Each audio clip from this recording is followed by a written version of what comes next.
अस्सलामु अलैकुम वरहमतुल्लाहि वबरकातुहू।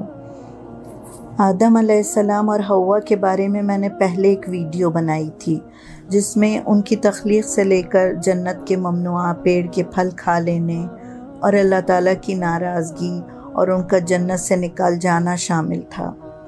मैं माज़रत ख्वाह हूँ कि शैतान की थूक से कुत्ते की तख्लीक का वाक़या जो मैंने बयान किया उसकी रिवायत ज़ईफ़ मानी जाती है। विक़ार अल-फ़तावा में हज़रत मुफ्ती विक़ारुद्दीन फरमाते हैं कि शैतान के थूक से कुत्ता बनने की रिवायत बेबुनियाद और लग़ू है। क़दीम रिवायतों में आता है कि शैतान ने हिक़ारत से आदम अलैहिस्सलाम पर थूक दिया था जो उनके पेट पर गिरा और अल्लाह ताला ने जिब्राईल अलैहिस्सलाम को हुक्म दिया कि थूक वाली मिट्टी निकाल दो। जिब्राईल अलैहिस्सलाम ने आदम अलैहिस्सलाम के पेट से वो मिट्टी निकाल दी जिस पर शैतान का थूक गिरा था, जो नाव की शक्ल में आज भी इंसान के पेट पर मौजूद है। अल्लाह ताला हमारे गुनाहों को माफ़ फरमाए और गलतियों को दरगुजर करे। अब हम आदम अलैहिस्सलाम का दुनिया में तशरीफ़ लाने और यहाँ इन पर क्या बीती इस बारे में बात करेंगे। इमाम हकीम तिरमिज़ी फरमाते हैं कि जब आदम अलैहिस्सलाम को ज़मीन पर भेजा तो शैतान ने दरिंदों यानी खूंखार जानवरों को आपके खिलाफ भड़का दिया, जिसके नतीजे में कुत्ते ने आप पर सबसे पहले हमला किया। इसी वक्त जिब्राईल अलैहिस्सलाम ज़मीन पर उतरे और अर्ज़ की कि ए आदम, अपना हाथ इस पर रख दीजिए, यानी कुत्ते पर रख दीजिए। आदम अलैहिस्सलाम ने ऐसा ही किया। कुत्ता सुकून में आ गया और मानूस हो गया और आपकी हिफाजत करने लगा। कुत्ते की तबीयत में क़यामत तक के लिए औलाद आदम की मोहब्बत रख दी गई। ये वाक़या अल-इमसाल मिन अल-किताब व सुन्ना सफ़हा 27 और 28 में आता है। रिवायत में आता है कि आदम को सरंदीप जो श्रीलंका में है और हव्वा को जद्दा में उतारा गया। हज़रत अबू मूसा अशरी से मरवी है कि जब हज़रत आदम अलैहिस्सलाम को जन्नत से उतारा गया तो उन्हें हर काम की तालीम दी गई, जैसे खेती बाड़ी करना, कपड़ा बुनना, लकड़ी से मुख्तलिफ़ चीज़ें बनाना वग़ैरह वग़ैरह। दुनियावी चीज़ों के नाम भी सिखाए गए, जैसे इंसान, जानवर, ज़मीन, पेड़, फल, फूल, पहाड़। घरेलू इस्तेमाल की अशिया के बारे में भी बताया गया। इनकी औलाद के नाम भी सिखाए गए। हज़रत अबी बिन काबा से मरवी है कि रसूलुल्लाह सल्लल्लाहु अलैहि वसल्लम ने फरमाया कि आदम अलैहिस्सलाम इतने बुलंदो बाला इंसान थे कि गोया तवील खजूर का दरख्त हो और आपके सर के बाल बहुत घने थे।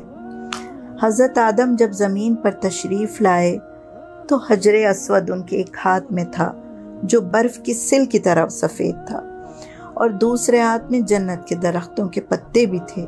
उन्होंने पत्तों को ज़मीन पर फैला दिया। आज जो खुशबूदार फूलदार दरख्त दुनिया में मौजूद हैं वो उसी की बदौलत हैं। लाठी जो जन्नत के पेड़ की एक शाख थी, बेलचा, कुदाल, हथौड़ा। ये किताब हयात आदम अलैहिस्सलाम अस तबक़ात इब्न साद से लिया गया है। जिब्राईल अलैहिस्सलाम आदम अलैहिस्सलाम के पास तशरीफ़ लाए और उन्हें गंदुम के 7 दाने अता किए। आदम ने पूछा, ये क्या है? जवाब मिला, ये उस दरख्त का फल है जिसको खाने से रब्बे करीम ने आपको मना फरमाया था। इनको ज़मीन में बो दीजिए। ये दाने आज की दुनिया के दानों से लाख गुना बड़े थे। आदम अलैहिस्सलाम ने वो दाने बो दिए। उसकी फसल तैयार हुई तो आपने फसल काटी, फिर दानों को भूसी से जुदा किया, साफ़ किया, फिर पीसा और आटा गूंद कर रोटी पकाई। इतनी मेहनत और मुशक्क़त के बाद उन्हें खाना नसीब हुआ।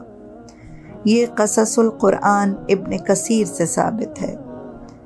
अल-बिदाया व निहाया में सफ़ा 921 में लिखा है कि आदम अलैहिस्सलाम ने पहला लिबास भेड़ के ऊन को काट कर अपने लिए और हव्वा के लिए लंबे कुर्ते तैयार किए थे और हव्वा के लिए एक ओढ़नी भी बनाई थी। हज़रत आदम दुनिया में आने के बाद बहुत शर्मसार और अफसुर्दा रहते थे। پھر بی بی ہوا کی جدائی نے بھی انہیں آزردہ کر رکھا تھا۔ وہ طویل وقت تک اللہ کے سامنے روتے گڑ گڑاتے رہے۔ پھر اللہ کو ان کی گریہ وزاری پر رحم آ گیا اور ایک دن جبرائیل امین نے انہیں معافی کی خوشخبری سنائی۔ آپ خوشی سے سرشار سجدے میں چلے گئے۔ پھر جبرائیل علیہ السلام انہیں مکہ لے کر گئے اور وہاں آدم علیہ السلام نے کعبے کی بنیاد رکھی، حجر اسود کو کعبے کی دیوار میں نصب کیا اور کعبے کا طواف کیا۔ طواف سے فارغ ہو کر جبرائیل امین انہیں جبل عرفات پر لے گئے، جہاں بی بی ہوا تشریف فرما تھیں۔ طویل جدائی اور حالات کی سختی نے ان کے جسموں میں تغیرات پیدا کر دیے تھے، چنانچہ دونوں ایک دوسرے کو پہچان نہ سکے۔ تب جبرائیل علیہ السلام نے ان کا ایک دوسرے سے تعارف کروایا۔ روایت ہے کہ حضرت حوا نے 20 بار ولادت کی تکلیف اٹھائی۔ ہر بار جڑواں بچے پیدا ہوتے تھے، ایک بیٹا اور ایک بیٹی۔ جو ایک ساتھ پیدا ہوتے تھے وہ سگے بہن بھائی ہوتے اور ان کی آپس میں شادی نہیں ہو سکتی تھی۔ جو الگ الگ پیدا ہوتے ان کی شادی ہو سکتی تھی۔ انسانی آبادی کو بڑھانے کے لیے یہ اللہ تعالیٰ کا شرعی حکم تھا۔ حضرت آدم علیہ السلام نے اپنی اولاد کو وہ سب سکھایا جو اللہ تعالیٰ نے انہیں سکھایا تھا، کھیتی کرنا، کپڑے بننا، جانوروں کو پالنا اور ان سے فائدہ اٹھانا۔ آدم علیہ السلام کے بچوں میں سے 3 بیٹوں کا ذکر قرآن کریم میں بھی آتا ہے، قابیل، حابیل اور شیس علیہ السلام۔ میں معذرت خواہ ہوں کہ مضمون کی طوالت کی وجہ سے آدم علیہ السلام کے خاندان کے باقی کا تذکرہ انشاءاللہ میں اگلی قسط میں کروں گی۔ اگر اس ویڈیو میں کوئی غلطی ہوئی ہو تو اللہ تعالیٰ سے معافی کی طلبگار ہوں۔ اللہ پاک ہم سب کی خطاؤں کو معاف فرمائے، آمین۔ اسی کے ساتھ اجازت چاہوں گی۔ اللہ حافظ۔